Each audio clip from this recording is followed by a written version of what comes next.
Hello, my name is Lola, and I'm going to be reacting to Death Battles Boba Fett vs. Predator, Star Wars vs. Predator, Death Battle. This is my first time, this is my first video, this is my first time ever reacting to Death Battle, but anyway, let's see who comes out on top. And if you want, like, comment, subscribe to my channel, you can, or if you don't want to, that's fine too. Here we go. This episode is sponsored by Mint Mobile and HelloFresh.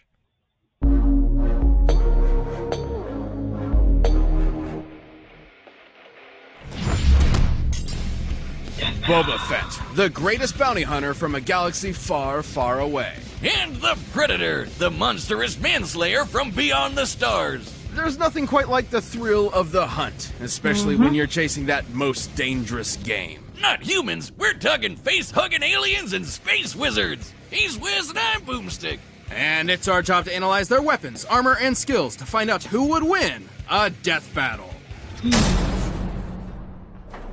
Throughout the galaxy, few names are as feared as Boba Fett. When you've got the greatest army of all time cloned after your dad, that's no big surprise. In an incredibly convoluted bid to wrest control of the Galactic Republic, the Sith Lords Darth Sidious and Tyrannus secretly organized the construction of a clone army based on the genetic code of the galaxy's greatest bounty hunter at the time, Jango Fett. On one condition, Jango Unchained got to keep one unaltered clone as his son, Boba, who became a cute little murderer just like his pop. Well, that is, until Jango, let it get to his head.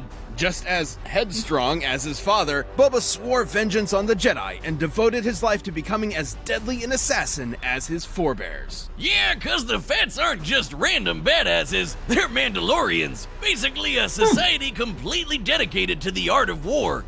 Most of the time. Indeed. In the galaxy's past, Mandalorians have waged war against the Jedi and easily held their own, despite lacking use of the Force. And what's a self-respecting Mandalorian without his Mandalorian armor? Inherited from his dad, Fett's armor is made out of Beskar. Also known as Mandalorian iron, Beskar is one of the strongest materials in the galaxy, tough enough to resist thermal detonator blasts and lightsaber strikes. Even bolts of lightning that can vaporize people aren't enough to harm the armor itself. Fett's helmet has a targeting system, lets him see in infrared, and even has 360-degree vision. And his wrist-mounted vambraces, designed to counteract a Force user's powers, come with a variety of indispensable tools, like a flamethrower, fiber cord whip, mini concussion rocket, laser beam, and forearm blades. But when Fett wants to take his opponent by surprise, he breaks out the kneecap rockets. Not since the butt machine guns has Death Battle seen a weapon so devious. As a living Swiss Army gun, Fett prefers long-range combat. So it helps to have a jetpack for quick getaways, especially one with a rocket that can nuke small spacecrafts. He also has his trusty EE-3 carbine rifle and blaster pistol, which is powerful enough to vaporize a dude in one shot. But should an opponent get too close for comfort, or should his jetpack inevitably malfunction, Fett can reacquaint his victims with their maker with his Gatterfy stick, handcrafted by Fett himself as part of a Tusken rite of passage. Kind of like how Jedi make their lightsabers. Add in your classic flash bombs, sonic bombs, gas bombs, motion sensor bombs, and the uber-powerful thermal detonators, and Fetty's basically a one-man army. Thermal detonators can annihilate small buildings and even this giant stone bridge. Based on its size and the number of bombs used, each one should be packing around 3.5 tons of TNT. But his weapons aren't all that make Fett so deadly. He's a master marksman, hand-to-hand fighter, and tactician. He'd need to be to take on the Jedi and steal their sweet, sweet laser swords for himself. He outsmarted the Jedi Master Mace Windu as just a child, and we know he's fought multiple Jedi after the Purge. In the old Legends timeline, he even fought Darth Vader twice. The same Vader who can dogfight at near light speed. That's why he's decked out with all those tools to distract and confuse Jedi and their space magic long enough to get a clean kill. And while he has a professional code of honor, when it comes to combat, Fett will use any underhanded tactics he can think of, perfect for fighting honorable Jedi. As my personal hero once said, silly Jedi. If only he was here right now to kill all these stupid meatbags. That's probably not good. Boba can crumple steel doors with ease, outrace explosions with his jetpack, and was shot through the chest and just walked it off. He was, and I quote, very angry about it. Not even the Sarlacc, the giant monster space vagina itself, was able to hold him, no matter the continuity. Even into middle age, Boba remained a force to be reckoned with. Hell In the yeah. older timeline, he led the Mandalorians to victory in the Yuzon Vong War, and even trained the Jedi Jaina Solo to defeat her brother, who just so happened to be a Dark Lord of the Sith. I guess even Boba was able to overcome his anti-Jedi prejudices. And then Disney axed all that. But who gives Aw. a shit when you're sitting pretty on Jabba's throne like an absolute pimp? Or like a panther? He even managed to defeat Cad Bane in a duel, possibly the greatest bounty hunter the galaxy had ever seen up until that point. Second greatest now is, and look at that dodge, channeling some of that Han shot first energy I see. So if you ever find yourself in Fett's crosshairs, don't bother running. You'll only die tired. This episode of Death Battle is sponsored by Mint Mobile. After years of fine print contracts and getting ripped off by big wireless providers, if we've learned anything, it's that there is always a catch. So when we first heard that Mint Mobile offers premium wireless starting at just $15 a month, we thought, what's the catch? But after talking to them and using their service, it all made sense. There isn't one. Mint Mobile's secret sauce is that they're the first company to sell wireless service online only. They cut out the cost of retail stores and pass those sweet savings directly to you. Mint Mobile's wireless service quality is incredible, especially for a scientist like myself. Year was 1987. In the balmy jungles of Central America, an elite American Spec Ops unit would come into conflict with Soviet-backed insurgents. Their mission was a success, but little did they know, they were the ones being hunted. It was almost as if the jungle itself was killing him. But in reality, it was a traveler from beyond the stars, a superhuman killing machine whose entire life was devoted to murder. This was a predator, and these men were its prey. And this alien hunter had more than enough gnarly gadgets to take Arnie and his crew down, like the plasma caster, a shoulder-mounted laser cannon. It has a tracking system connected to the Predator's biohelmet, which allows him to see in X-ray, UV, and night vision. This is on top of the Predator's own unique way of seeing, through natural infrared sight. Essentially, he tracks individuals by recognizing differences in heat signatures. Too bad humans can't do the same, since the Predator's full-body light-bending camouflage makes him invisible to the naked human eye, letting him blend into the shadows and pick off his prey one by one. But as ruthless as that sounds, the Predator is actually an honorable fighter, who relishes the chance to fight up close and personal with his iconic wrist blades. And guess what? For as bad as this one Predator was, this dude wasn't even that special. In fact, he was actually kind of a noob. There's a whole planet of these guys. These are the Yautja. Yautja? Yautja? Yautja? They never actually say it in the movies. Yautja society is based around one thing: hunting. The bigger and deadlier the game, the more honor slaying it brings. Which is why the Predators take on muscly 80s action heroes for breakfast. Just one failed hunt forever dooms a Yautja to humiliation or death. And since Yautja lifespans can last hundreds of years, that would mean that elder hunters have centuries of combat experience and have never been defeated. They have literally kept winning for hundreds of years. And this is the kind of Predator we're looking at today. The only way to become a fully independent hunter, a blooded hunter, is to slay their equally dangerous rivals, the Xenomorph. With bulletproof skin, acid blood, and retractable penis mouth, these aliens are dangerous enough to take down even the best Yautja hunters. Which is why they carry a greatly diversified arsenal compared to the original Jungle Hunter. These more exotic weapons are earned over the course of numerous successful hunts and are proof of a Yautja's mastery and experience. Like the retractable combi sticks, net guns, and controllable smart discs that vibrate at supersonic speeds. Allowing them to kill their ultimate equally dangerous rival, Gary Busey. They even carry a portable EMP that will disrupt all electronic devices in the vicinity, forcing their prey to fight them on their terms. Which is when they break out their plasma scythe, made of messed up evil laser energy. This dark plasma the scythe emits cannot be stopped by conventional matter. Instead of merely cutting a target, its energy passes through their body, ensuring their victim will die in as little as 4 hits. Even without his arsenal, the Predator is a literal beast. He's strong enough to tear through 2 inches of steel like it was tissue paper, casually invent the first Mortal Kombat fatality, and give Mother Nature the finger. Lions, tigers, and bears? Oh shit! It helps that Yautja armor is plasma forged, making it incredibly durable. The Predator is tough enough to tank huge gas explosions and fast enough to dodge laser beams. But even if a Predator is defeated, he is expected to perform one final rite, activating a countdown to a nuclear explosion that vaporizes everything within 300 city blocks. Based on the size of that blast, this would be exploding with 15 times the energy as the atomic bomb dropped on Hiroshima. So when a Pred wants you dead, there's no escape. Not even an army of xenomorphs and their queen are enough to take the toughest Predators down. When even Arnold fucking Schwarzenegger shits his pants in your very presence, you know you're as badass as they come. A goddamn sexual Tyrannosaurus. This episode is sponsored by HelloFresh. With HelloFresh, you get farm fresh, pre-portioned ingredients and seasonal recipes delivered right to your doorstep. Skip the trip to the Battle 16 for up to 16 free meals and 3 free gifts. HelloFresh, America's #1 meal kit. All right, the combatants are set. We've run the data through all possibilities. It's time for a death battle!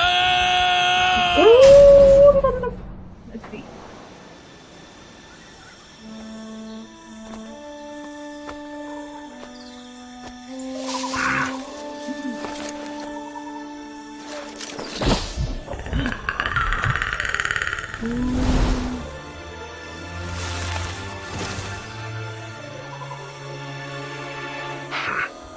Fools.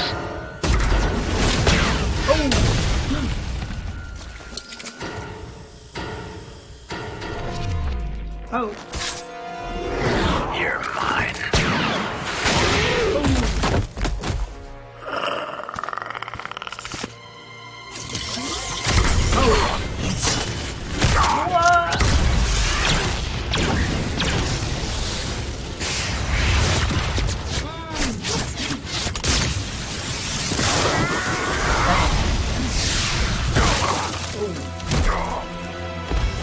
Come on, Boba. Come on, Boba.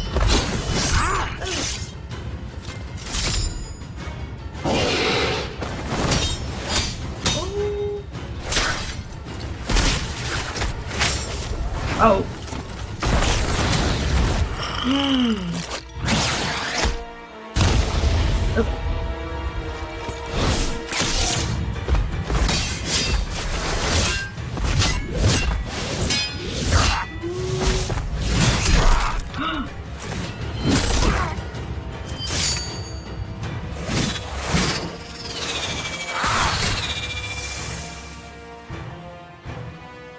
You're mine.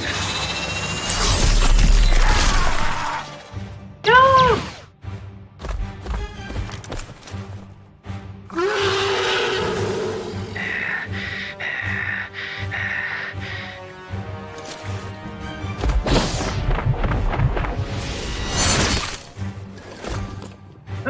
Amateur.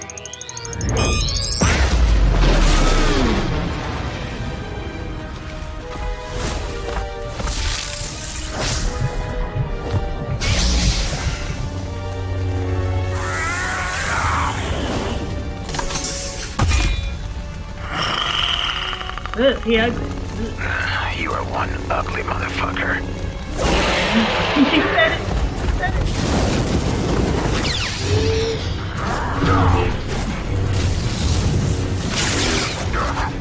Oh. Oh, he gone.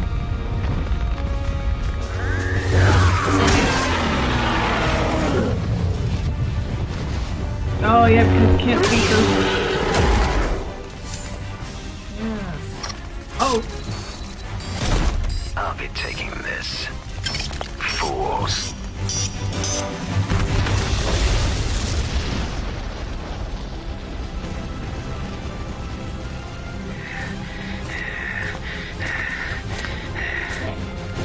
Woo! Boba Fett won! Boba Fett won.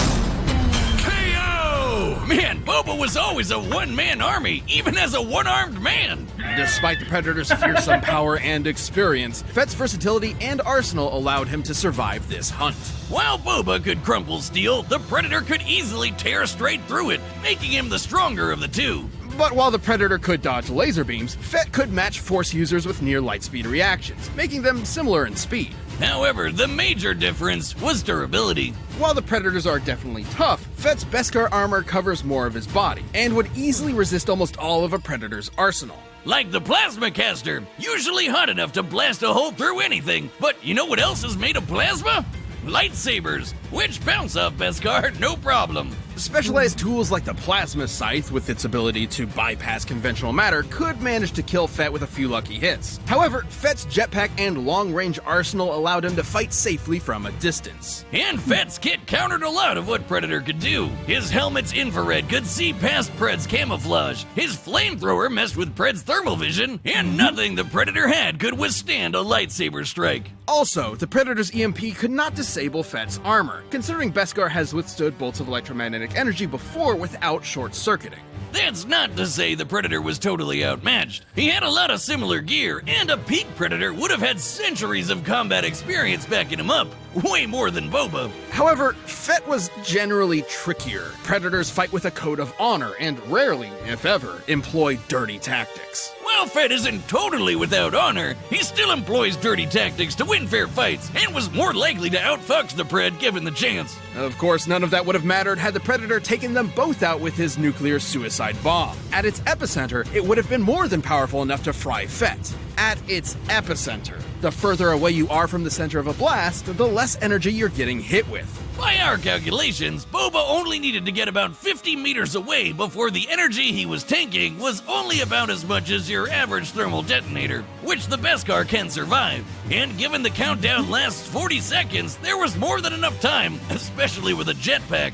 Hell, Arnie escaped the same attack just by sprinting. But perhaps the most important difference is the scope of their prey. Xenomorphs are definitely deadly, but they're not quite as dangerous as a master Force user who can read minds and throw starships around like they're made of paper. Fett was definitely prepared for anything the Predator could throw at him, even space magic.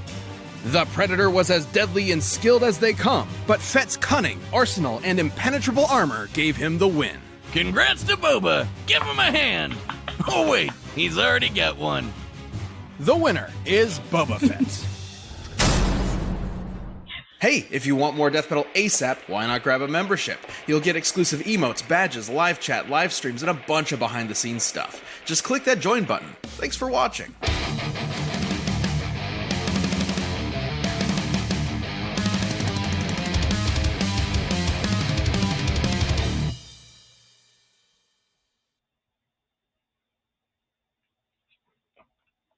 Yeah, I like that Boba Fett one. I mean, I do like the Predator. I like the Predator movies. Well, except for that last one. That one was garbage. But, yeah, I like Boba Fett. I like, he's a bounty hunter. I liked his show, his series. Yeah, he's my favorite. He's my favorite character in all of Star Wars. And I'm glad that he won. He won that one. Anyway, that's my reaction to Boba Fett versus Predator, Star Wars versus Predator, Death Battle by Death Battle. I will see y'all in the next one. Bye.